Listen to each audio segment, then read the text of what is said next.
ونعوذ بالله من شرور أنفسنا ومن سيئات أعمالنا من يهده الله فلا مضل له ومن يضلل فلا هادي له أشهد أن لا إله إلا الله وحده لا شريك له أشهد أن سيدنا محمدا عبده ورسوله اللهم صل وسلم وبارك على سيدنا محمد الفاتح لما أغلق والخاتم لما سبق ناصر الحق بالحق والهدي إلى صراطك المستقيم صلى الله عليه وعلى آله وأصحابه حق قدره ومقداره العظيم اللهم نور بالكتاب بصري وأترق بلساني شرح بصدري استعمل به جسدي بحولك وقوتك فإنه لا حول ولا قوة إلا بك سبحانك لا علم لنا إلا ما علمتنا إنك أنت العليم الحكيم ولا حول ولا قوة إلا بالله العلي العظيم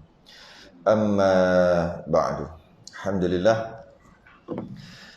terima kesyukuran terima kasih kepada Allah Ta'ala dapat kita sambung pengajian kitab Idaman Penuntut surat berapa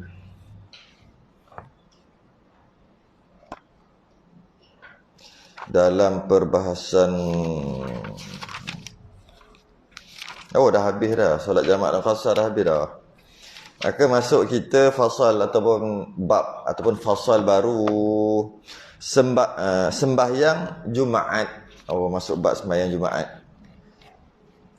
Kita tengok syarat-syarat wajib, syarat sah, rukun-rukun sembahyang Jumaat pula. Muka surat 48. Ya, 48 Rumi. Jawi 94. Rumi 48. Berkaitan dengan solat Jumaat. قال المؤلف رحمه الله تعالى ونفعنا وإياكم بعلومه في الدارين آمين يا رب العالمين. Syarat sembahyang Jumaat. Sembahyang Jumaat.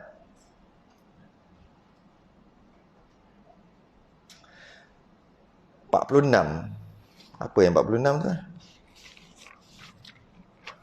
45-nya mana? Dia gitu. Dia punya fasal lah ni, dia punya bab.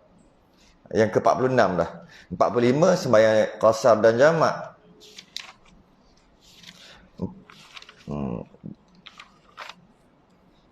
44 mana?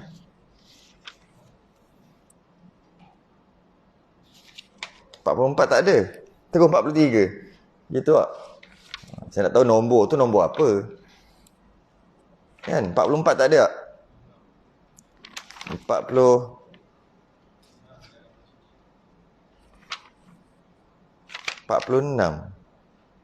Mana? Dalam masjid. Mana 46? Ya, 46 tu 46 tu kita akan bahas hari ni. Yang 45 tu mana? Tak ada. Ada 45 jamak dan qasar. 44 tak jumpa 44. Terus 43 tak. Numbering dia tu agak bercelaru. Ada. Situ ada. Situ ada. 44 apa? Duduk situ. Iman dalam masjid. Makmum di luar masjid. Tapi dekat. Tapi dia tak ada tulis. Tak tulis. Sebab nombor dia sama dengan muka surat kot.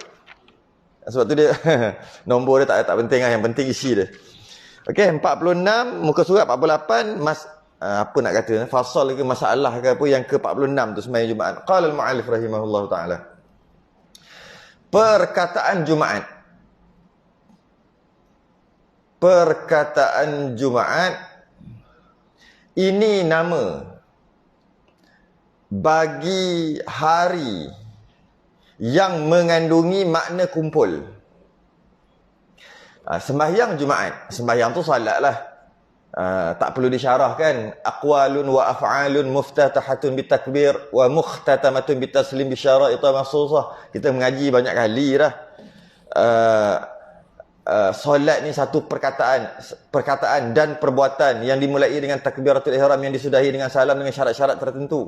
Itu solat sembahyang. Jumaat ni apa? Jadi solat Jumaat.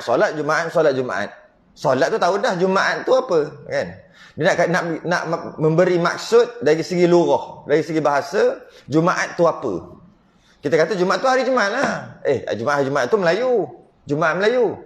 Jumaat syarak atau Jumaat dari sudut bahasa. Tu dia nak beritahu. Perkataan Jumaat ini nama bagi hari. Jumaat ni nama bagi hari. Nama bagi salah satu hari dalam seminggu tu ada satu nama. Namanya Jumaat. Ya. Yang mana hari tu mengandungi makna kumpul. Jumaat tu maksudnya kumpul. Jadi hari Jumaat, hari kumpul. Sembahyang Jumaat, sembahyang kumpul. Itu dari segi bahasa. Dan kita pun dah bincang dah sebelum ni. Iaitu perkataan jam'un. Kumpul ataupun himpun. Himpun atau kumpul. Jam'un. Jim, mim, ain. Dua solat yang dikumpul. Dia panggil solat jamak. Jim, mim, ain juga. Solat yang berkumpul antara ada imam, ada makmum. Dia panggil jamaah. Jim, mim, ain juga. Daripada kata dasar yang sama. Masjid besar. Ramai orang boleh masuk masjid tu. Dan dalam masjid tu didirikan solat Jumaat. Dia panggil jami'. Jim, mim, ain. Baris je yang beza. Perkataan jim, mim, ain juga. Kata dasar dia. Penempatan berbagai-bagai bangsa, berbagai-bagai agama, masyarakat berkumpulan. Dia panggil majmu', tambah mim kat depan. Tapi kata dasarnya jim, mim, ain juga. Iaitu masyarakat majmu', masyarakat yang berkumpul. Berkumpul antara suami dan isteri. Dia panggil jima'. Tukar baris saja. Jim, mim, ain juga. Jadi Jumaat ni jim, mim, ain maksud kumpul.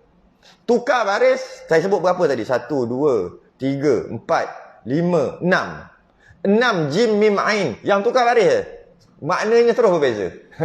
Jam'un makna kumpul, jama' makna dalam masalah sembahyang lah. Jamaah dalam masalah masjid yang berkumpul semua orang. Jami' masjid yang ada didirikan solat Jumaat. Majmu' perkumpulan, jima' bersetubuh. Itu jim, mim, ain. Antara salah satu lagi jim, mim, ain, tapi tambah marbutah lah kat belakang tu. Dia panggil Jumaat. Apa ni maksudnya? Nama, salah satu nama dalam seminggu.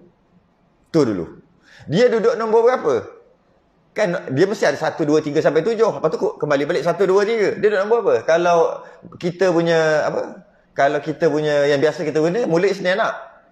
Habis ayat Ahad. Itu susunan apa kita kata? Susunan barat kot, ataupun susunan kita lah. Susunan agama duduk nombor apa? So kalau kita kata kan Ahad tu satu kalau kita nak terjemah. Lepas tu Isnani 2. Selasa Salasah. Lepas tu Rabu Arba'ah. Cantik dah. 1, 2, 3, 4. Wahid, Senin, Selasa, Arba'ah, 4. Lepas tu Khamsah. Asal jadi Jumaat? Betul juga. Jadi dia duduk nombor berapa? Dari segi susunan tu. Ni nak bahas benda tu. Okey. Itu maksud sembahyang Jumaat. Sekarang nak bahas Jumaat tu. Sembahyang tak mau bahas. Dah tahu dah. Jumaat maksud kumpul. Satu. Kumpul-kumpul tu apa yang kumpul? Kalau kumpul ramai-ramai orang dalam satu negara, dia panggil majmuk. Kumpul apa? Kumpul berdua suami isteri, dia panggil jima'. Kumpul apa? Kumpul ramai-ramai sembahyang pada hari Jumaat, dia panggil dia didirikan solat Jumaat, dia panggil dia panggil jami'. Masjid jami'. Apa berkumpul apa? Terkumpul di dalamnya kebajikan yang banyak fadilat. Dalam 7 hari, kalau kita cari kelebihan atau waktu-waktu untuk melakukan amalan yang fadilatnya, yang kelebihannya, kebajikannya banyak, cari kumpul dalam satu hari, selama 7 hari itu paling banyak Jumaat. Jadi dia panggil hari apa? Hari Jumaat. Hari Jumaat tu hari apa? Hari kumpul. Kumpul apa? Berkumpul lah ramai-ramai. Bukan. Kumpul apa? Kumpul banyak pahala lagi tu. Kalau cari banyak pahala, banyak fadilat-fadilat yang besar kat situ pada hari Jumaat. Itu maksud hari Jumaat. Okey, ada lagi maksud lain. Dan hari itu sebaik-baik hari dalam seminggu. Ranking dia nombor 1. Sebaik-baik hari. Dari segi ranking. Kalau kita Melayu lah maksudnya. Ranking yang terbaik hari apa? Hari Ahad kot, sebab boleh tidur kan. Boleh ranking kita yang terbaik hari apa? Orang kata yang paling terbaik, yang paling tak baik hari Senin. Sebab mula kerja malam. Apa ranking kita yang paling baik hari? Tak kisahlah. Ini bukan akidah pun. Fikir-fikirkan aja. Tapi dalam sudut kelebihan, nombor 1 adalah hari Jumaat lah. Ranking yang terbaik lah. Kalau dari segi kita jenis beramal. Kalau kita ni jenis nak tengok dari sudut kerja, hari Isnin paling tak baik. Yang paling baik hari Sabtu Ahad. Tengoklah dia cuti ke apa. Itulah yang paling baik bagi dia. Ataupun mungkin kalau dia gaji minggu, kalau tengok dari sudut gaji yang hari yang dapat gaji itulah adalah hari yang terbaik. Dari sudut gaji. Tengok kita hidup kita kerana apa? Hidup kita kerana gaji. Maka hari yang dapat gaji itu terbaik. Hidup kita kerana apa? Hidup kita kerana nak beramal. Maka hari Jumaat lah paling baik. Gantung pada kita. Jadi dari sudut syaraknya, dia adalah sebaik-baik hari dalam seminggu. Jadi dia duduk ranking pertama daripada 7 hari. Dan boleh juga Jumaat tu, boleh juga perkataan Jumaat bermakna minggu. Minggu ni hari apa dia panggil? Hari Minggu. Hari apa panggil? Kebesaran lah. Hari kebesaran. Boleh kata-kata kita lah. Hari kebesaran. Hari Minggu ni hari kebesaran. Boleh juga perkataan Jumaat bermakna minggu. Bila dikatakan hari Minggu, maknanya hari Jumaat. Dalam kurungan, pada orang Islam. Ini dia panggil sindir. Pengarang kita sindir. Tak faham lagi, tak tahu. Hari Minggu ni. Hari Minggu apa? Hari Ahad. Hari Ahad bukan hari Minggu. Tu orang kafir. Murah dia sindir. Tak salah nak sebut. Tapi kita orang Islam, bila kata, hari Minggu ni nak pergi, rasanya ada hari Minggu nak pergi jalan ni sikit lah, ada hal sikit lah. Tiba-tiba, sampai hari Jumaat, kenapa cakap hari Minggu? Ni baru ni nak pergi. Kau cakap hari Minggu, hari ni baru hari Jumaat. Khabar ke tak khabar ni? Kita kata balik, mu khabar ke tak? Mu tu Islam ke tak? Islam hari Minggu, hari Jumaat. Tapi kita dah tu lah. Kita punya telah ditune. Otak kita telah ditune. Bila kita sebut hari Minggu, hari Ahad, telah ditune. Sebab kita hidup nak apa? Hidup nak kerja kan? Kita hidup kerja. Maka betul lah. Kalau kerja, hari Ahad tu lah hari Minggu. Tune-nya. Tapi kalau kita hidup kita nak solat, dan solat yang paling besar adalah solat Jumaat, tune kita hari Minggu, hari Jumaat lah. Cuba ingat apa ni? Kamal apa? Atartuk dekat Turki kan. Atartuk. Kamal Atartuk. Dia bila dia ambil alih tu, selepas jatuhnya kerajaan Khalifah Utsmaniyah 1924, kerajaan Islam yang terakhir. Mustafa Kamal ni, tak sebut macam nama orang apa? Orang pelakon ada. Mustafa Kamal Atartuk. Dia ni lebih kurang 1924 hingga 1930 lah peristiwa tu. Dia antara yang bertanggungjawab menjatuhkan sultan ataupun khalifah yang terakhir, khalifah Islam yang terakhir, Sultan Abdul Majid. Dia antaranya. Satu lagi geng-geng Saudi tu lah, Arab Saudi tu. Ada lagi Muhammad bin Abdul Wahab. Ini kontroversi sikit. Dia juga terbabit dalam menjatuhkan kerajaan Khalifah Utsmaniyah ataupun kerajaan Islam yang terakhir. Antaranya Kamal Atatürk. Dia antara yang gabung dengan Barat sebagainya. Bila jatuh, maka tak adalah kerajaan Islam. Kalau time ada kerajaan Islam, kalau ada apa-apa berlaku kat negara umat Islam, dia tak panggil negara lah, sebab tu mana ada persempadanan negara lagi. Dia akan hantar askar-askar, walaupun ada khalifah Islam yang waktu tu raja dia tak berapa okey sangat pun, tapi tetap juga kerajaan Islam. Malah kerajaan Islam daripada dulu sampai sekarang, kadang-kadang Syiah ada masuk je jadi pemerintah, kadang-kadang Mu'tazilah ada, awal-awal lagi Mu'tazilah, tapi tetap kita panggil kerajaan Islam. Adalah, cuma bertukar pemerintahan tu, bertukar. Kalau ahli sunnah lah. Macam mana pun, walaupun teruk macam mana pun, tetap juga ada kerajaan. Maka dijatuhkan 1924 hingga 1930 waktu tu, Barat pakat-pakat bergabung untuk jatuhkan. Maka jatuhlah. Naiklah, kalau dekat Mekah tu naiklah Bani Saud, terus tukar nama Arab Saudi. Jatuhlah kerajaan Islam yang sultan yang terakhir dalam kerajaan Islam, Sultan Abdul Majid. Okay. Bila Mustafa Kamal Atatürk ni, dia dapat Turki tu, dapat perintah Turki lama, sehingga 19 apa? Sebelum kita merdeka kejap, 1950 kan, tak silap. Sebelum kita merdeka tu barulah dia menang pilihan raya, dia buat secara demokrasi menang, maka kalahlah apa kita panggil geng-geng Kamal Atatürk daripada awal tu baru kalah. Tu lebih kurang waktu tu peralihan. Baik lah, dah jadi baik lah, baik sikit. Tapi kita kata pembangkang menang pilihan raya waktu tu. Menang. Maka dia baru nak tukar, nak elokkan balik. Apa yang Kamal Atatürk buat sampai teruk sangat ni? Pertama sekali dia tukar azan daripada bahasa Arab kepada bahasa Turki. Dia tukar yang itu.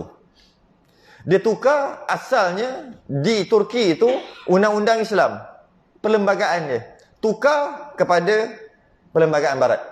Tukar, mula-mula dapat terus tukar. Dia mengasingkan politik dan agama.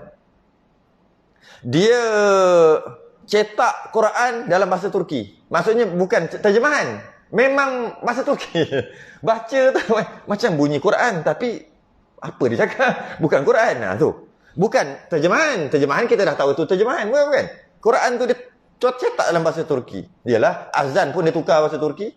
Kalau tukar bahasa Melayu macam kita Allah Maha Besar, Allah Maha Besar, gitu bahasa dia. Saya tak kerti cakap bahasa dia. Dia tukar kalender Islam. Asal pakai kalender Islam, dia tukar kalender Barat. Tengoklah kita sendiri, kalau ada yang tu maknanya lebih kurang sama, kena jajah sama je lah. Agama rasmi Islam, dia tukar agama rasmi, bukan Islam. Dia menghapuskan sistem paraid. Hapus terus. Sekarang boleh pilih. Nak paraid ke tak nak paraid. Macam kita je. Sepatutnya mestilah kena paraid. Mana boleh tak paraid. Kan itu hukum. Antaranya nak cerita apa? Dia tukar cuti daripada hari Jumaat ataupun hari Minggu daripada hari Jumaat kepada hari Ahad. Banyaknya macam kita. Cuma kita tak rasa macam terjajah. Macam tak rasa jajah macam Turki. Tapi macam sama aja semuanya. Macam sama aja. Dan masa yang bagus mereka, bila mereka dah dapat balik, mereka tu maksud pemerintahan kuncu-kuncu Kamal Atatürk, pahaman Kamal Atatürk telah kalah. Saya tak ingat tahun yang tepat. Tapi lebih kurang kita mereka juga, lebih kurang. Time kita mereka. Dapat aja, dia tukar balik. Azan 1950, azan dah tukar bahasa Arab balik. Tukar. Walaupun dah bertahun-tahun, ratus tahun, dia terjajah pemikiran. Tak jajah, tapi pemikiran terjajah. Walau macam tu, Islam dia ada dalam hati. Panah. Tapi tak boleh buat. Kebab kerajaan tak boleh. Panah. Pop dapat, tukar. Kita tukar. Macam kekal aja. Dia tukar. Maksudnya mudah kata dia bukan merdeka, dia istilah dia panggil menang pilihan raya, pembangkang menang. Isu dia apa yang dia buat? Itulah. Kita kembalikan Islam yang sebenar. Menang tukar. Walaupun tukar tak boleh nak cover dalam masa satu malam. Tak boleh cover balik jadi Islam yang sebenar. Penjajahan fikiran waktu tu orang tak pakai tudung, tapi samalah kalau kita tengok. Tapi nak tu dah ada. Maka makin lama sekarang makin elok. Sebab dia tukar terus. Dia tak kekalkan perlembagaan asal. Cuma dia tukar daripada apa yang antara yang dia buat, Kamal Atatürk buat, dia tukar daripada hari Minggu, hari cuti daripada hari Jumaat kepada hari Ahad. Kenapa? Pertama, bila macam tu payah nak beramal. Yang kedua, sebenarnya Jumaat jadi kita tengoklah kita serabut tak serabut hari Jumaat. Serabut. Tu jadi bila macam tu kurang beramal, Kurang. Kalau hari Minggu pun tempat yang paling banyak ataupun hari yang paling banyak fadilat, sepatutnya hari yang ibadah, dia tukar itu je. Kalau hari yang paling besar dalam umat Islam seminggu, hari yang sepatutnya penuh-penuh semua pakat-pakat buat ibadah, fadilat besar, orang tak berapa nak buat sebab ada kerja lah. Sebab bukan hari Minggu. Kalau hari yang lain yang tak berapa fadilat, lagi lah. Hari Senin, lagi lah. Hari Jumaat ni yang banyak pun tak boleh nak buat. Itu antara. Lepas tu kena tukar.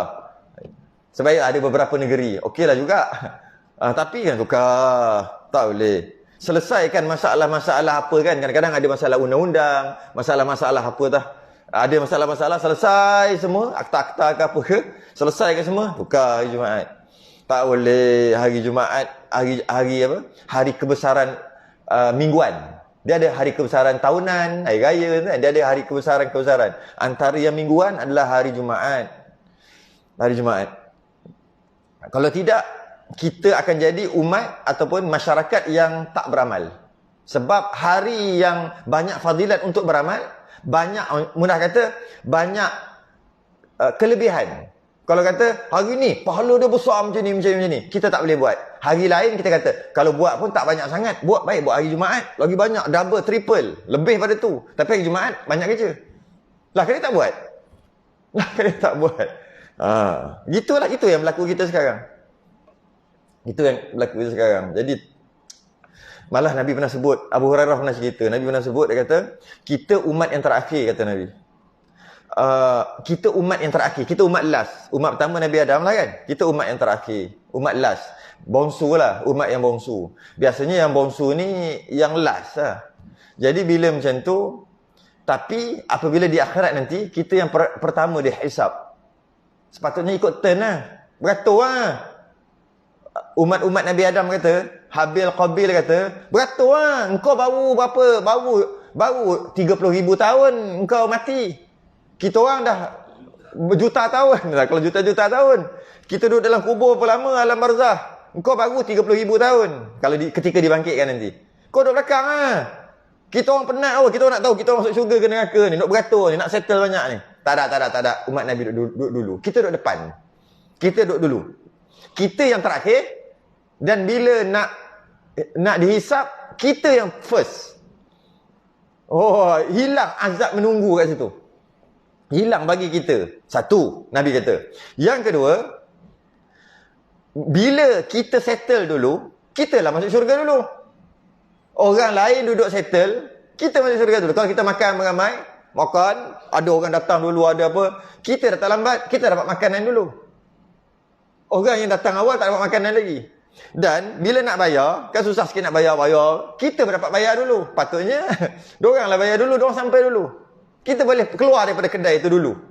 Macam itulah kita perumpamaannya. Kita akan bila dihisap dulu, kita masuk syurga dulu. Kita dah puas masuk syurga. Syurga tak puas. Maksudnya, kita dah lama dah masuk syurga. Lama tu, Allah berapa nak kira 1000 tahun ke, ratus hari ke.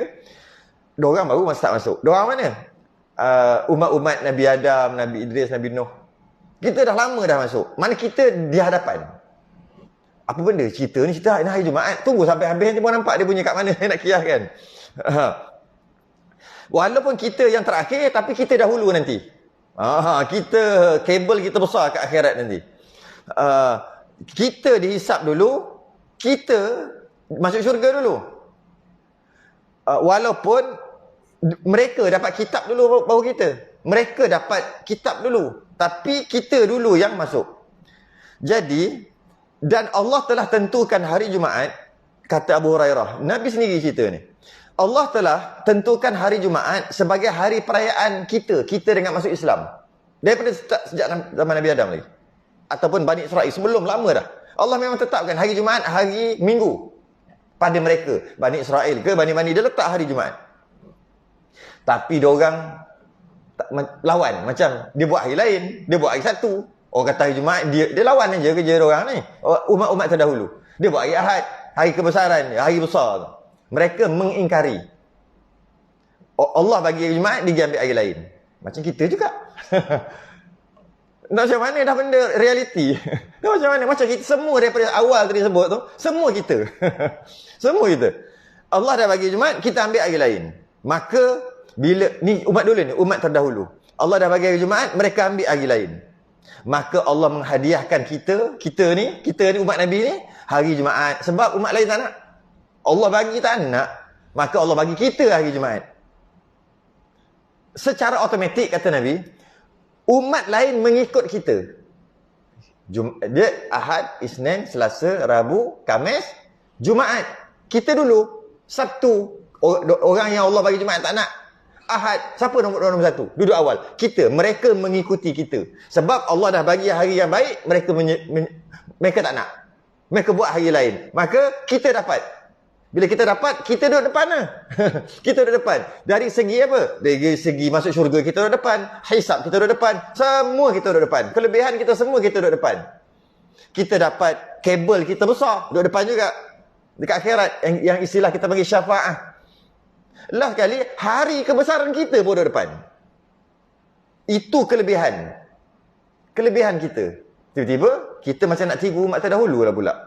Tak mau hari Jumaat, buat duduk depan buat apa? Duduk belakang baru best macam budak-budak sekolah lah.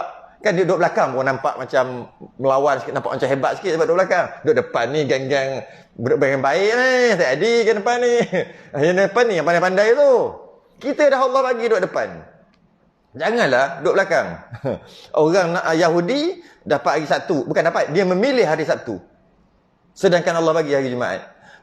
Orang Nasrani, dia memilih hari Ahad. Sedangkan Allah bagi hari Jumaat juga. Bukan Allah bagi kat kita. Jadi janganlah kita tiru perangai orang umat terdahulu. Dah baik-baik Allah bagi hari Jumaat, kita pilih hari lain. Hari Ahad kenapa jadi hari Minggu kita? Sebab ada agama yang nak, istilah dia panggil, bukan ibadah lah, nak semayang lah. Hari tu, sebab tu dia ambil cuti hari. Sebab tu dia buat cuti hari Ahad. Kita buat cuti hari Ahad kenapa? Apa sebab? Jadi macam mana? Ekonomi jadi jatuh ke kalau buat hari lain dia selain pada hari Ahad? Jadi macam mana? Jadi duit currency kita jatuh ke sampai RM5 $1 bila kita tukar hari lain? Ke macam mana? Jadi apa? Jadi macam mana? Pembangunan tak berapa nak rancak ke bila tukar hari lain? Macam tak ada kena-mengena je pembangunan dengan hari tu. Tapi kenapa duk mempertahankan juga? Ada akta tertentu, ubah lah. Banyak boleh ubah yang lain. Bukan suruh buat sekarang. Mungkin tahun depan. Mungkin 2 tahun lagi. Tapi mulalah buat. Nanti kalau buat 5 tahun lagi settle lah. Kalau tak buat, berapa tahun dah merdeka? Tak settle. Buatlah dulu. Mulakan dulu. Lepas tu nanti jadi-jadilah. Sikit bab tu. Jadi sembahyang, sambung lagi. Jadi sembahyang hari itu, sembahyang hari itu, dinamakan dia dengan nama hari. Sembahyang Jumaat dinamakan dia dengan nama hari. Maksudnya sembahyang Jumaat maknanya sembahyang hari Jumaat. Jadi boleh macam-macam kita nak istilahkan Jumaat tadi. Solat Jumaat, sembahyang yang berkumpul. Yang tadi lah, yang daripada awal lagi istilah tadi. Sembahyang yang berkumpul ramai-ramai. Sembahyang Jumaat, sembahyang yang terkandung dalamnya kebajikan yang banyak. Sembahyang Jumaat, sembahyang pada hari sebaik-baik dalam seminggu. Sembahyang Jumaat, sembahyang mingguan, sembahyang kumpulan setiap minggu, reunion setiap minggu. Boleh kita guna istilah tu. Jadi, dan boleh juga guna istilah sembahyang Jumaat, sembahyang hari Jumaat. Sembahyang Jumaat, kalau Isnin, sembahyang hari Isnin. Jumaat sembahyang. Boleh juga nak istilah itu dari sudut bahasa. Dari sudut syarak, kita tahulah maksudnya apa kan. Kalimah ini boleh dibaca dengan, nak baca apa? Sembahyang Jumaat. Apa? Dia nak bagi tahu. Kalimah Jumaat ni nak boleh dibaca dengan apa? Jumuat. Tapi sebenarnya ta belakang tu ta marbutah, kan? Bukan ta maftuhah, ta marbutah. Ta marbutah ta bulat, ada titik. Ta maftuhah ta terbuka. Ada titik 2, terbuka. Ta maftuhah ta terbuka, kita hidupkan mati ke bunyi ta juga kan? Ta marbutah masih hidup bunyi ta, masa mati bunyi ha. Jadi sembahyang itu dinamakan bukan. Kalimah ini boleh dibaca dengan Jumuat. Kalau Rumi, Jumuat. Dia tulis itu Jumaat. Jadi kalau saya tengok yang Jawi, dia Jumu' ta marbutah dia tak letak baris. Jadi sebenarnya Jumu'ah lah. Kalau yang asal kitab Jawi saya, Jumu'ah, bukan Jumu'at. Sebab kan mati kan, ta mati kan bunyi ha. Bunyi ha kalau ta marbutah tu. Jadi boleh dibaca dengan Jumaat tu, Melayu punya Jumaat tu boleh dibaca dengan Jumuah. Jumuah. Kalau hidup Jumuati. Idza nudiya lis-salati yaumil jumu'ati fas'au ila dzikrillah wa dzarul bait. Surah Jumaah. Jadi Jumuah. Tapi kalau Jumuat Melayu dah, bunyi dah Melayu dia. Sebab walaupun ta marbutah, mati pun bunyi tah juga. Dari segi itu inilah. Okey, macam mana kalimat ini boleh dibaca dengan Jumaat satu atau Jumaah. Dengan Jumaat. Ini yang terkenal kita lah. Jumaat. Jumaat. Yang nombor 2 tu Jumaat. Ini yang biasa kita guna sembahyang Jumaat, hari Jumaat. Ini paling masyhur. Yang 2. Boleh baca juga dengan Jum'ah. Mati kat mim tu. Tadi Jumu'ah. Lepas tu Jumaat. Baris mim tu yang berubah. Jumu'ah. Lepas tu Jumaat. Lepas tu matikan mim tu. Jum'ah. Jum'ah boleh juga. Jum'ah. 3 cara baca. Boleh baca, nak baca macam mana pun. Khabarnya ada juga riwayat mengatakan boleh dibaca dengan Jumi'ah. Baris bawah. Jumi'ah. Baris bawah pula mim tu. Jadi Jumu'ah, Jumaat boleh. Jum'at, Jumi'ah. Jadi sembahyang Jumi'ah boleh. Sembahyang Jumaat boleh. Sembahyang Jumaat boleh. Sembahyang Jumu'ah boleh. Baris je. Sembahyang Jumaat ini, habis dah tu, dia nak beritahu hukum pula. Apa hukum sembahyang Jumaat? Sembahyang Jumaat ini hukum dia fardu ain. Apa maksud fardu ain? Wajib. Apa maksud fardu ain? Wajib. Wajib dekat siapa? Atas tiap-tiap mukallaf. Mukallaf tu apa? Akil baligh. Dah berapa puluh kali dah tak kata kerti lagi mukallaf tu apa? Berakal dan dah baligh dipanggil mukallaf. Mukallaf ni apa? Berat. Taklif, diberati. Ataupun bahasa Melayu dia panggil dipaksa. Jadi mukallaf orang yang dipaksa. Jadi wajib atas tiap-tiap mukallaf. Wajib atas orang yang dipaksa. Yalah wajib tu paksa lah. Wajib apa? Sembahyang Jumaat lah. Wajib. Kena paksa. Nak ke, suka ke, aku suka sembahyang Jumaat. Kena paksa buat juga. Aku tak suka, malas sembahyang Jumaat. Kena buat juga. Paksa. Buat bukan kerana kita suka buat. Tak. Buat kerana kena paksa buat. Kita jenis yang dipaksa. Ada dalam Islam yang dipaksa. Yang kita panggil fardu. Ada yang tak paksa. Buat-buatlah. Kita panggil sunat. Ada yang buat dipaksa buat, tapi bukan semua orang kena paksa. Dalam 90 km radius, dia panggil masafah qasar, kena ada orang yang buat. Seorang pun tak apa dah. Dia panggil fardu kifayah. Jadi yang ini mana? Fardu ain. Dengan maksud setiap orang mesti buat. Tak buat berdosa. Fardu ain. Wajib atas setiap mukallaf mengerjakan sembahyang Jumaat tadi itulah. Dengan syarat-syarat tertentu. Ada syarat dia. Bukan sekadar buat aja, ada syarat tertentu. Apakah syaratnya? Mari kita tengok. Bahawa syarat wajibnya, dia panggil syarat.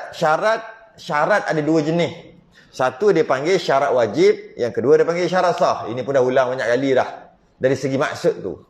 Syarat wajib tu apa maksudnya? Syarat wajib tu kalau cukup syarat wajib. Habis syarat sah tu apa maksudnya? Syarat sah tu maksudnya bila cukup syarat-syarat sah tadi, maka baru sah. Tak cukup syarat tak sah lah. Syarat wajib dia kata ada 7. Dia macam tu lah masuk syarat wajib yang lain-lain pun. Syarat wajib ada 7 dia kata. Jika semua cukup 7-7, maka wajib. Sebab nama tu syarat wajib. Cukup 7 wajib. Tak cukup 7, 6 aja tak wajib. Tu maksud syarat wajib. Syarat sah pula. Syarat sah ada apa? Syarat sah ada ni syarat sah. Syarat sah ada syarat wajib. Oh dia tak sebut, dia dekat dalam tu. Dia ada syarat sah. Jika cukup syarat-syarat sah, maka sah. Tak cukup satu je, tak sah. Okey, hari ni kita nak bahas apa sikit ni? Kita nak bahas berkaitan dengan syarat wajib. Dengan maksud, kalau 7 perkara ni dipenuhi semua, maka wajib. Tak buat berdosa. Kalau 6 aja, tak buat tak berdosa. Kalau 5 aja, 2 lagi tak ada, tak cukup syarat lah dia panggil. Maka tak buat tak berdosa. Tak wajib lah. Jadi 7. Jika cukup syarat wajib, tak cukup tak wajib. Bila tak cukup syarat, dia tak buat, taklah berdosa. Okay. Yang pertama, Islam. Ini pun kita dah bahas banyak kali dah. Masa bahas bab wuduk, ada Islam juga, dah bahas dah. Masa bahas bab syarat semayang, ada Islam, dah bahas dah. Jadi kita tak tahulah. Orang Islam wajib solat Jumaat. Kita khususkan kepada Jumaat. Tidak wajib atas orang kafir. Orang kafir tak wajib. Ini juga kita dah bahas banyak kali. Saya buat sekali lalu lah, 2-3 minit berkaitan dengan Islam ni. Apa maksud orang Islam wajib solat Jumaat, orang kafir tak wajib? Apa maksud dia? Maksud dia tak wajib tu maksud dia tak boleh nak marah, tak boleh nak paksa orang kafir untuk sembahyang Jumaat. Tu maksud tak wajib. Tapi dari segi dirinya sendiri wajib. Orang kafir wajib sembahyang Jumaat. Bukan sembahyang Jumaat. Orang kafir wajib tutup aurat, orang kafir haram makan daging haram, daging tak sembelih, daging babi haram. Orang kafir wajib tutup aurat, orang kafir haram berzina, orang kafir haram main judi, orang kafir wajib solat 5 waktu, orang kafir wajib bayar zakat. Semualah yang kita wajib buat. Orang kafir wajib buat haji. Apa yang kewajipan orang Islam semua wajib dekat orang kafir. Apa kata ni tak wajib dalam kitab kita? Maksud tak wajib, kalau orang Islam tak buat yang diwajibkan tadi, boleh tangkap, boleh buat akta, boleh tangkap, boleh denda, boleh sebat, boleh sebagainya. Boleh nasihat. Macam-macam boleh. Boleh penjarakan jika tak buat. Tapi kalau orang kafir tak buat, tak boleh nasihat pun tak boleh. Kita ni hidup tak lama kat dunia. Rajin-rajin lagi sembahyang Jumaat. Kita apa hal lah ni? Tak boleh. Nasihat dia masuk Islam boleh. Tapi nasihat dia tak. Nasihat, kita ni bayarlah zakat fitrah tu. Cakap kat orang kafir. Tak boleh. Tak boleh nasihat, tak boleh paksa, tak boleh tangkap dan sebagainya. Tak boleh. Itu maksud tak wajib. Tapi dari diri dia wajib. Dia wajib sembahyang. Dia wajib sembahyang Jumaat. Dia wajib semua, dia wajib. Cuma bila dia tak buat, tak boleh nak cegah. Tak boleh nak cakap apa, dia tak buat. Itu maksud tak wajib. Jadi ketika di akhirat nanti, orang yang tak sembahyang Jumaat, orang kafir yang tak sembahyang Jumaat, orang kafir yang makan babi, orang kafir yang minum arak, orang kafir yang buat semua-semua tu, yang kalau dia buat kita tak boleh cakap apa tu, dia akan diseksa. Kenapa kena seksa ni? Sebab minum arak. Dia kafir, boleh apa? Kafir tak boleh minum arak. Habis tu dia minum? Dia minum. Habis takkan tak ada orang tegur? Tak boleh tegur. Nak tegur apa dia kafir? Tu maksud dia. Nanti dia akan diseksa dekat akhirat dalam neraka. Dia akan diseksa kerana dia kafir. Dan dalam masa yang sama dia kena seksa sebab minum arak, sebab makan babi, sebab berzina, sebab semua. Dua seksa dapat. Itu maksud tak wajib. Tak wajib tu maksud. Islam wajib, orang kafir tak wajib. Satu. Yang kedua, baligh. Baligh ni pula, apa maksudnya? Takkan tak gerti-gerti lagi. Baligh wajib solat Jumaat. Yang tak baligh tidak wajib atas kanak-kanak. Apa maksud kanak-kanak? Kanak-kanak, apa maksud dia? Baligh maksudnya dah sampai umur. Sebab tu kita panggil tabligh, orang yang menyampaikan. Baligh, sampai. Dalam masalah ni sampai umur lah. Sampai. Apa maksud sampai umur? Ini pun kita dah tahu dah. Umur 9 tahun Qamariyah sehingga 15 tahun. Jika umur 9 sampai 15, bagi orang lelaki dia ihtilam, mimpi keluar mani, maka balighlah dia. 9 sampai 15. 9 tahun Qamariyah sampai 15 tahun Qamariyah. Antara tu. Jika mimpi, maka namanya dah baligh. Orang lelaki. Ataupun kalau tak mimpi-mimpi, sampai umur 15 pun tak mimpi-mimpi juga, dia baligh automatik. Dia panggil baligh dengan umur. Baligh dengan umur, bukan baligh dengan mimpi. Tapi kalau umur 9 tahun dia mimpi, maknanya dia baligh dengan mimpi dia panggil. Tapi kalau 8 tahun dah mimpi, tak dinamakan baligh. Dia mesti 9 sampai 15. Jadi orang lelaki ada dua cara untuk baligh. Yang pertama dia mimpi daripada umur 9 sampai 15, mana-mana tu dia mimpi je, dia start baligh. 10 lah. 11 tahun lah. Yang kedua, dia tak mimpi-mimpi. Takkan dia tak balik-balik? Takkan sampai umur 20 tak balik, sampai umur 50 tak mimpi-mimpi. Tak balik-balik dia. Tak. Sampai umur 15, dia balik automatik. Walaupun dia tak mimpi. Ada dua cara lah. Bagi orang perempuan pula balik, tapi dalam bab ni tak ada orang perempuan. Cuma nak bagi tahu je lah. 3 cara. Sama juga, 9 sampai 15, dia mimpi, maka keluar mani. Orang perempuan, jika begitu berlaku walaupun jarang, jika begitu berlaku, maka balighlah dia. Yang kedua, jika keluar haid 9 sampai 15, itu tak ada kat lelaki. Yang ketiga, jika tak keluar haid, tak mimpi sampai umur 15. Sehingga umur 15, maka balighlah dengan umur juga. Macam tu lah, 3 kali. Jadi baligh. Macam mana pun, walaupun begitu, baligh baru wajib, tapi kita ada satu suruhan untuk suruh yang tak baligh lagi untuk sembahyang secara umum, termasuk sembahyang Jumaat. Nabi memang arahkan murus sabiyya bis salah. Suruh anak kamu sembahyang. Idza balagha sab'a sinin, umur 7. Umur 7 tahun tak balik lagi. Wa idza balagha 10 sinin, sampai umur 10 dia tak sembahyang juga. Fadribuh, pukul. Nabi kata. Jadi suruhan untuk sembahyang fardu termasuk sembahyang Jumaat bermula 7 tahun. Suruh. Walaupun dia tak balik, kena suruh dah, wajib suruh. Budak tu tak sembahyang, dia tak berdosa. Tapi suruh itu wajib. Suruh wajib, buat tak wajib. Tu special. Apakah suruh wajib, buat tak wajib? Sepatutnya bila suruh tu wajib, buat wajib lah, sebab tu wajib suruh, kan? Tak. Suruh wajib, buat tak wajib. Iaitu suruh sembahyang. Ibu bapa lah wajib suruh, anak tu tak wajib buat. Bila dia wajib buat? Baligh baru wajib. Tapi suruh ketika tak balik lagi, suruh wajib. Umur 7 tahun. Umur 7 tahun, suruh tu wajib. Kalau ibu bapa tak suruh, ibu bapa berdosa. Anak tak berdosa, sebab anak tak wajib. Kita kata, kalau dah tak wajib buat, tak suruh pun tak berdosa lah. Tak suruh tu berdosa. Tak buat, tak berdosa. Dia tak buat, tak berdosa. Sebab yang wajib suruh, bukan buat. Suruh.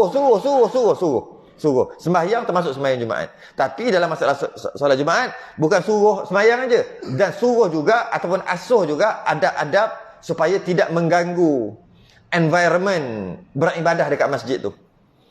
Maka kena ajar adab juga. Sebab ramai orang ni kena ajar adab selain daripada kena ajar sembahyang. Sebab dia berkaitan dengan orang ramai. Itu kalau dia dah umur 7 tahun. Kalau dia dah balik, wajib atas dia. Dia tak buat berdosa. Suruh tak wajib dah. Ibu bapa suruh tak wajib dah bila dia balik. Dia wajib buat dan dia tak buat, dia berdosa. Suruh, hukumnya sunat. Tapi ketika dia belum balik, tapi dah umur 7 tahun, suruh wajib, buat tak wajib. Nampak? Dia bertukar. Suruh, buat tu kita panggil buat tu sunat. Sebab dapat pahala tu kat mak bapak dia. Suruh wajib, dia buat sunat. Dapat pahala kat mak bapak. Ketika umur 7 tahun, tak balik lagi. Tapi bila budak tu dah balik, suruh tak wajib dah. Sunat. Tapi buat, wajib. Bertukar jadi. Macam mana budak, isu ni bagus juga kita bincang. Macam mana pula budak yang tak umur 7 tahun lagi? Suruhan Nabi untuk sembahyang mana ada? Nabi suruh, murus sabiyya bis salat idza balagha sab'a sinin. 7 tahun Nabi suruh. Jadi kurang daripada 7 tahun, Nabi tak suruh. Nabi tak suruh, tak boleh buat. Nabi tak buat, tak boleh buat. Bukan. Tak semestinya. Tapi kena tahu dulu, Nabi suruh tak? Nabi tak suruh. Bila Nabi tak suruh, tak semestinya tak boleh buat. Yang tak boleh buat, Nabi larang. Baru tak boleh buat. Nabi tak larang. Dan Nabi juga tak suruh. Bawah 7 tahun. Dalam masalah sembahyang biasa, termasuk juga sembahyang Jumaat. Jadi, bila Nabi tak suruh, maka budak yang berumur kurang daripada 7 tahun, bila ianya tidak disuruh, pada solat Jumaat, dia boleh jadi makruh bawa. Dia boleh jadi makruh bawa. Dia tak sama dengan makruh dia tu, makruh, boleh kita kata makruh, titik. Makruh, titik. Tak haram, makruh, titik. Dalam masalah sembahyang Jumaat. Dalam masalah solat bukan Jumaat, jemaah biasa, macam subuh ke apa, makruh, tapi tak titik. Maksud titik tu, dia duduk elok aja. Tak hilanglah makruh tu. Dia boleh bincang. Tapi kalau Jumaat ni macam tak boleh bincang lah. Seolah-olah macam tak boleh bincang. Makruh. Terus. Tapi kalau solat maghrib boleh bawa budak umur 6 tahun, 5 tahun. Makruh tapi tengok macam mana lah. Dia boleh bincang lagi. Tiba-tiba jadi tak makruh dah. Tapi Jumaat ni tidak. Kenapa? Apa beza dia? Apa perbezaannya? Kerana yang pertama, kalau dia umur 7 tahun ke bawah, biasanya solat dia tak sah.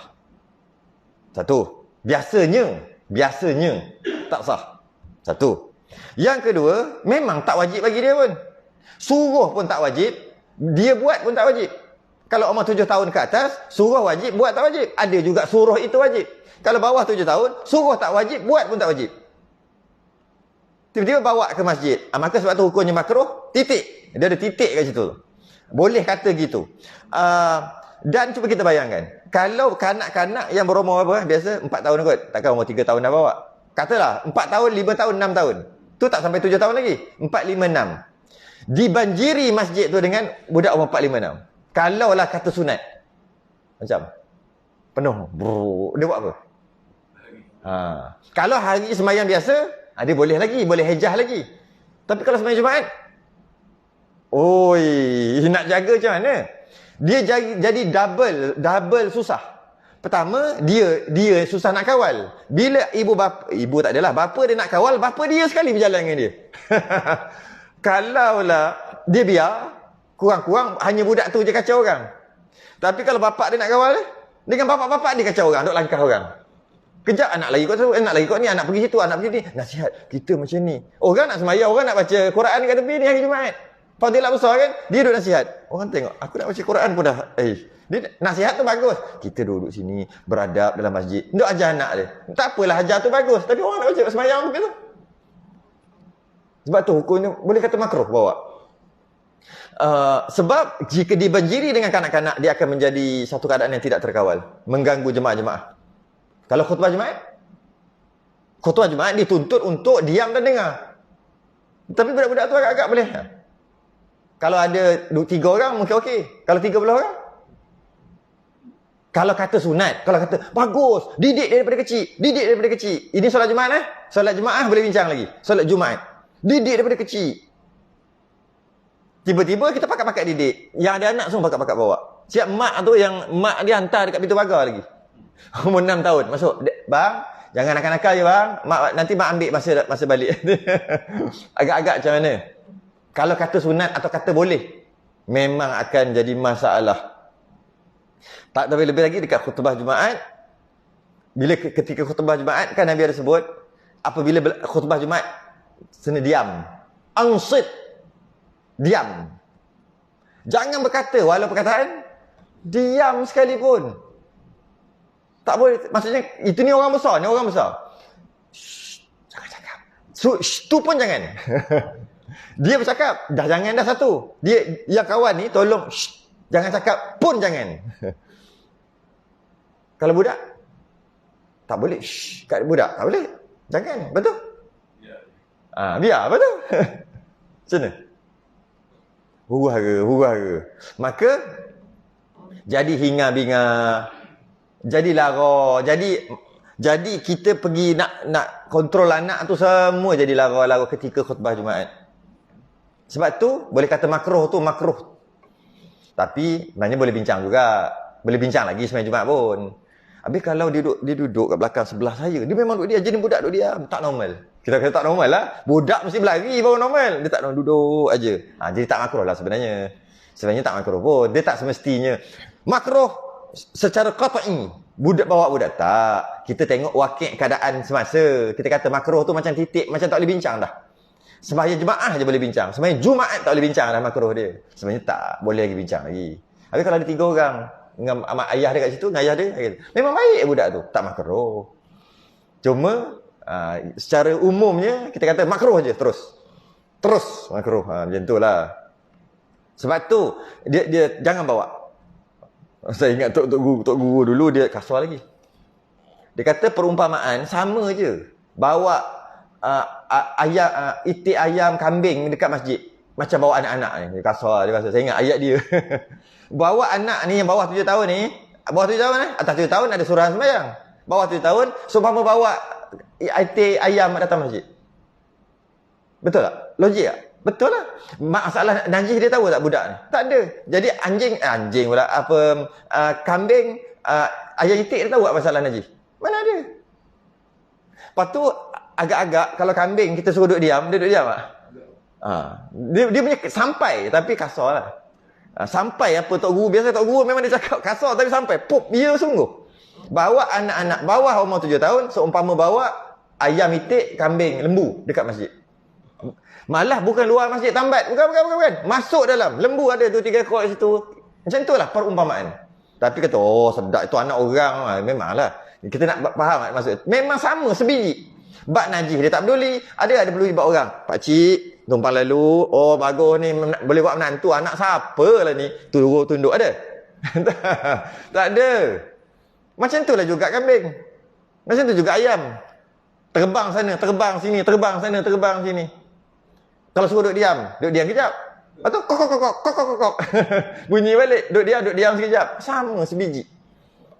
Sama. Tapi umur 7 tahun, dia akan jadi macam tu juga. Tapi dia ada suruhan. Jadi dia kena pandai main lah kat situ. Sebab umur 7 tahun ada suruhan. Nabi suruh sembahyang. Jadi kita kena sabar orang tua ni. Dan kita kena nasihat. Jangan pula kita buat kasar sangat dengan budak. Sampai budak tu nanti kan dia malas nak datang masjid. Itu umur 7 tahun. Ini bawah 7 tahun. Yang itu kita kena, orang surau masjid dia kena lebih terbuka sikit. Longgar sikit umur 7 tahun ke atas. Tapi 7 tahun ke bawah, kenapa solat Jumaat berbeza dengan solat jemaah yang lain? Dalam masalah budak bawah umur 7 tahun. Kenapa? Dia akan menyempitkan ruang. Sepatutnya yang hak orang yang wajib baginya solat Jumaat tak dapat sebab ada 2 orang budak. Maka dia masalah. Sedangkan dia yang wajib. Yang tu tak wajib. Yang tak wajib ni yang bawah 7 tahun ni. Maka dia telah ambil tempat orang. Dalam keadaan penuh, susah. Orang yang wajib, sujud dia kekok macam ni lah. Orang yang tak wajib, elok sujud macam ni. Sujud macam ni. Maka kan dia dah ambil hak orang. Dia dah ambil hak orang. Dia ambil hak orang untuk baca Quran dengan aman. Orang sembahyang, khusyuk. Semua budak tu tarik. Budak tu tarik. Habis semua. Jadi kerana itu, nak ajar apa pun. Itulah. Melainkan, kita ada special case lah. Special case macam mana? Kat luar tu ada taman permainan, bukan taman permainan, tempat budak-budak main, ada seorang jaga atau rela duk jaga. Tu special case. Jangan cerita special case tu. Maka bolehlah bawa umur 4 tahun, 5 tahun pun. Tapi dia tak masuk. Ada jaga, rela duk jaga. Duk jaga ketika tu. Dan kau rasa tak bising sangat sebab dia duduk di dalam masjid, tapi di ujung sana. Tempat-tempat tertentu, budak nak main turun naik apa benda lah tu, memang masjid sediakan. Dan ada orang jaga. Itu special case. Yang tu tak ada masalah. Jangan cerita special case tu. Yang ni yang secara umum gitu. Apa lagi? Sempat lagi tak yang lain? Satu lagi. Last. Satu. Yang ketiga. Yang ketiga berakal. Dia ada 7 kan? Satu. Yang pertama Islam, orang kafir tak wajib. Yang kedua baligh, kanak-kanak tak wajib sembahyang Jumaat. Yang ketiga berakal. Bila berakal, lawan akal, gila. Maka tidak wajib atas orang gila. Gila, orang gila tak wajib. Orang pitam, samalah adik-beradik tu. Pitam, mabuk. Mabuk tu samalah dengan gila. Tapi mabuk yang bukan mabuk yang cari penyakit minum toddy, bukan. Mabuk yang macam salah makan ubat. Mabuk macam tu lah. Mabuk gitu. Bukan mabuk yang dia cari tu. Kalau yang mabuk yang dia cari tu, dosa dia tinggal Jumaat. Ni mabuk yang bukan dia cari. Maka oleh kerana mabuk tu bukan dia cari, maka dia tak ada akal, hilang akal. Bila dia hilang akal, terangkat solat Jumaat dekat dia. Cuba kita fikir dari segi logik. Kalau orang yang tak berakal juga disuruh untuk sembahyang, paling-paling pun sunat lah. Kalau tak wajib pun sunat. Payah nak sembahyang. Ramai-ramai tu mari. Payah nak sembahyang. Dia akan mengganggu jemaah. Dia akan mengganggu. Walaupun tak wajib, sunat sekalipun dia ganggu. Kalau wajib, Allah. Maka logiklah orang yang tidak berakal tak wajib sembahyang Jumaat. Bukan Jumaatnya, jemaah pun tak wajib. Sebab dia tak ada akal. Bila sebut tak ada akal, dia termasuk juga kanak-kanak tadi. Yang kanak-kanak tu lari lompat atas orang sebab tidak berakal lah tu. Manusia tu jenis berakal, tapi dia tak ada akal lagi. Tapi bukan kata anak tu gila, bukan. Maksud sekali lah dengan tak balik tadi. Dia tak ada akal lagi. Akal ada, tak boleh guna lagi. Tak sampai lagi tahap tu. Jadi maka orang yang tidak berakal, jika disuruh untuk datang, menyukarkan orang nak solat, ramainya orang, masalah. Tidak makar. Nyanyuk kasar, bahasa kasarnya gila. Bahasanya tidak siuman. Maka terangkat sembahyang fardu, terangkat sembahyang Jumaat lagi-lagilah. Puasa terangkat tak? Terangkat. Habis yang kata kena bayar fidyah tu? Yang bayar fidyah tu akal ada, tapi badan tak boleh lah. Sama ada terlalu tua. Bersangatan tua, badan tak larat dah, tapi akal ada. Bulan puasa. Maka tak wajib puasa, tapi wajib bayar fidyah 1 hari 1 cupak. Sebab apa dia wajib bayar 1 hari 1 cupak? Sebab dia ada akal, tapi tak mampu badan dia untuk puasa. Bersangatan tua. Dia sakit yang tak ada harapan sembuh. Sakit tak ada harapan sembuh. Wajib puasa. Ada akal tak? Ada akal. Puasa tak wajib. Sebab tak mampu. Tapi 1 hari 1 cupak. Kalau dia tu gila, bukan dia kira macam tak wajib puasa terus. Jadi bila tak wajib puasa, tak adalah cupak tu. Itu kalau gila. Kalau janyuk, tak adalah. Ada. Biasa tu lah, misal mak ayah dia sakit, janyuk tu, lepas tu dia kata nak bayar fidyah ni, mak ayah meninggal dah. Dia tak puasa 2 tahun masa dia sakit, lepas tu dia nyanyuk. Nak bayar fidyah apa benda je, tak wajib. Yang kena bayar fidyah saja tu. Tak, itu kalau ada akal je, fidyah. Tak ada akal je, tak wajib puasa, tak wajib sembahyang, tak wajib semua.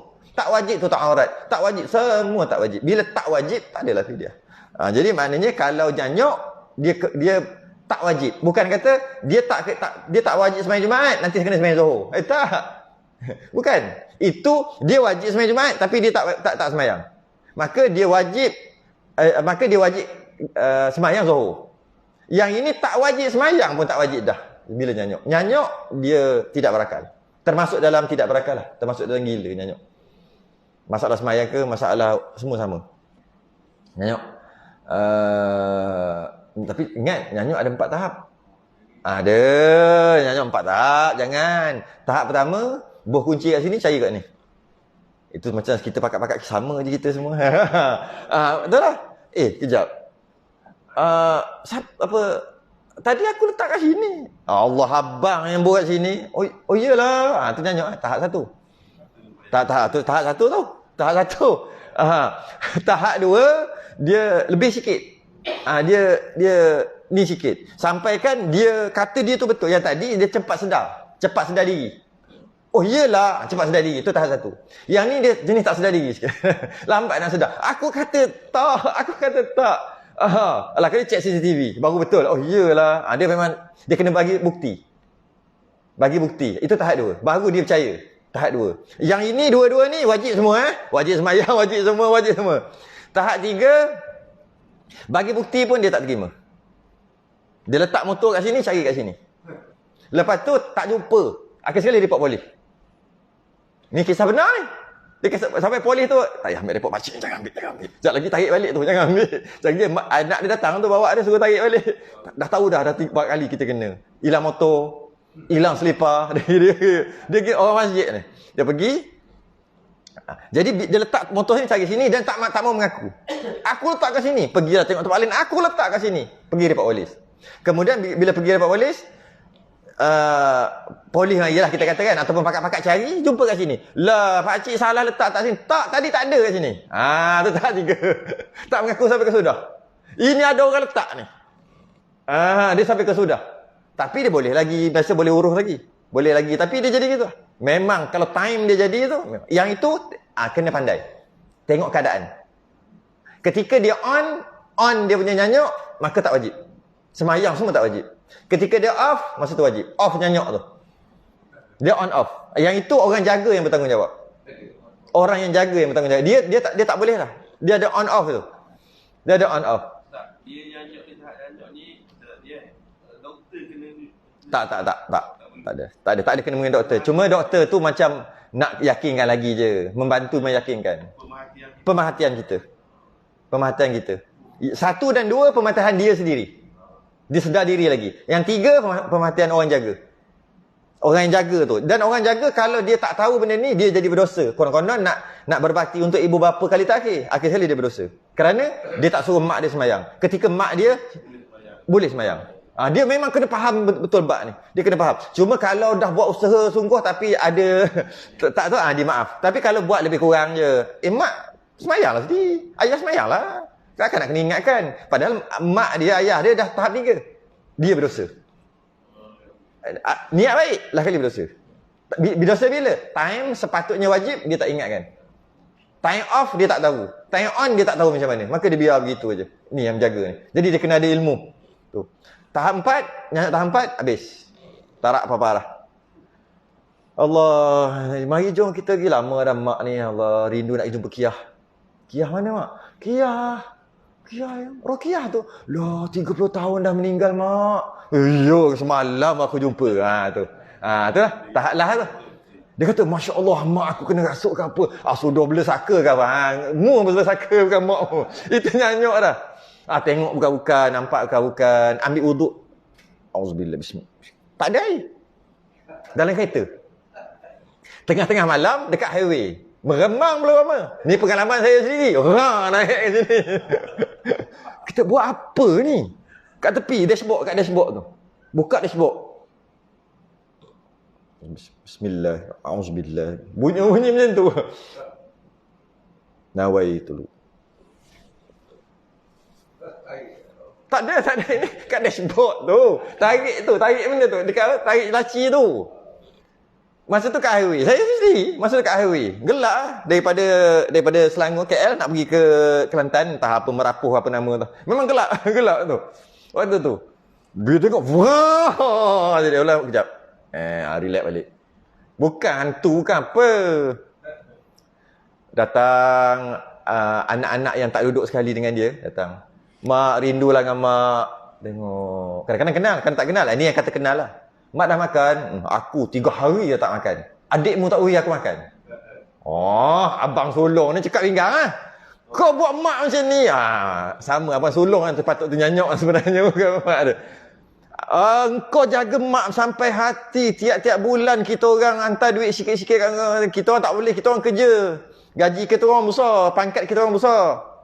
Engkau kerja kampung aja. Tapi tak apalah, kita orang bantu. Bagi kumpul-kumpul dapat 2,000 sebulan. Untuk mak, engkau tak bagi makan sampai hati. Dia pergi dengar cakap nyanyuk tahap 4. Akhir sekali bergaduh adik-adik. Tapi saya mula-mula mak saya nyanyuk kita tak saya percaya. Saya percaya mak saya telefon. Mak saya kata dia kena tidur dulu. Mula-mula kan. Adik kau kurung aku. Saya cerita ni pengalaman diri saya sendiri ni. Kau tahu tak, adik kau kurung aku. Tak boleh keluar, kurung. Lepas tu pula jiran pula bagus juga sebab dia tambah sambal belacan. Menarik sebab bila time dia jadi sungguh, dia keluar pergi ke mana-mana hilang. Jadi kita mangga, dia peganglah grill tu macam orang penjara. Buat muka sedih. Memang dia akan buat muka sedih. Jiran tengok. Dia buat kat mak dia gitu. Kurung. Habis dia pergi mana? Dia pergi keluar tadi. Nak pergi kedai ke nak beli apa-apa. Kalau seorang, tutup lagi tu. Pergi kejap 5 minit balik. Masa pergi tengok. Dia biar mak dia macam tu. Mak dia ke ayah dia pula kadang-kadang dengan aurat. Kadang-kadang biasanya pakai pamper lah masa tu. Aurat tu tengok dia biar je macam tu. Tarik tu. Memanglah bertarik pasal-pasal kan.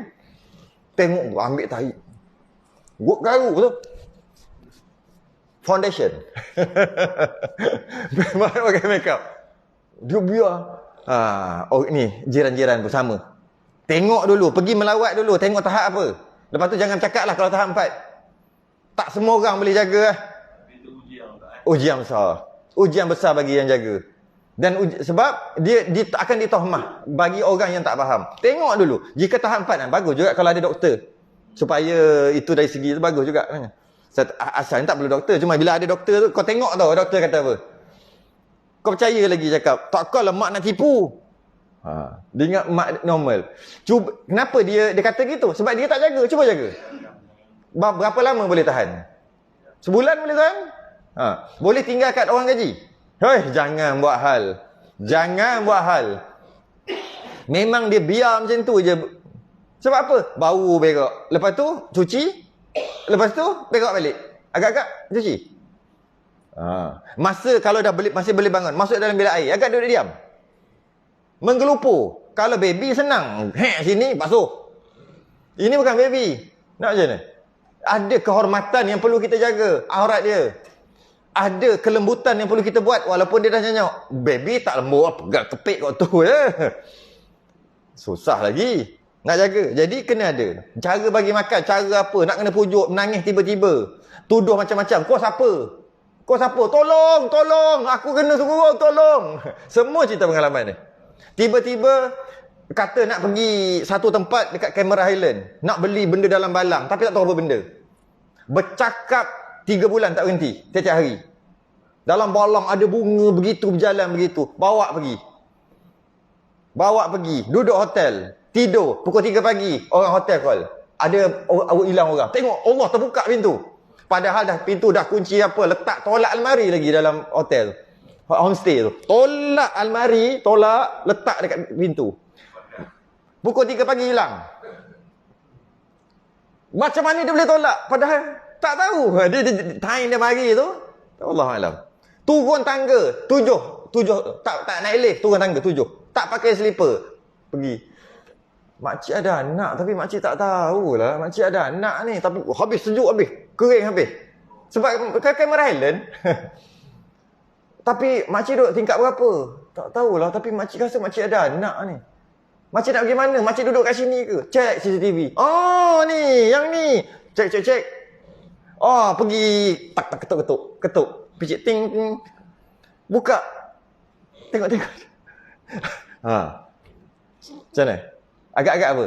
Kalau macam ni kita tak payah pergi berjalan lah. Itu yang kena kurang tu. Nampak dia jadi. Kena memang ujian terus lah. Sikit lah cerita pengalaman macam tu. Cerita pengalaman macam tu seronok je. Mengaji yang tak seronok. Ya. Kena doa kalau tahu jangan lapar maksudnya. Ya. Kita doa. Ya, memang. Kita diharuskan untuk doa supaya mudah kata tak menyusahkan orang. Kalau Allah jadikan juga, mana nak dapatkan pahala dekat anak-anak. Kalau Allah jadikan juga. Tapi kita kalau boleh jangan biar mati sebelum menyusahkan orang. Biar mati sebelum minta gitu. Jangan menyusahkan orang. Sebab apa? Sebab dia boleh jadi syurga, dia boleh jadi neraka. Untuk anak-anak. Dia boleh jadi syurga, dia boleh jadi neraka. Kalau orang yang memang betul kan, mula-mula percaya tak? Memang percaya terus dia cakap. Sebab cakap tu dengan confident, cakap tu dengan macam betul. Mak sendiri cakap. Tapi bila duduk sekali baru tahu. Ni siapa ni? Ni bukan. Tolong, aku kena colek, aku kena colek. Macam mana? Wallahu a'lam. Tangguh dulu kita dengan tasbih kafarah dan surah subhanakallah. Asyhadu an la ilaha illa anta.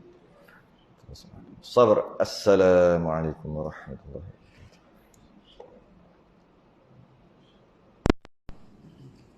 wabarakatuh. Ini tak? Kafe ni sah. Jangan. Dah apa? Kafe ni ke apa? Kita lain sikit lah. Rasa kena tukar telefon lagi.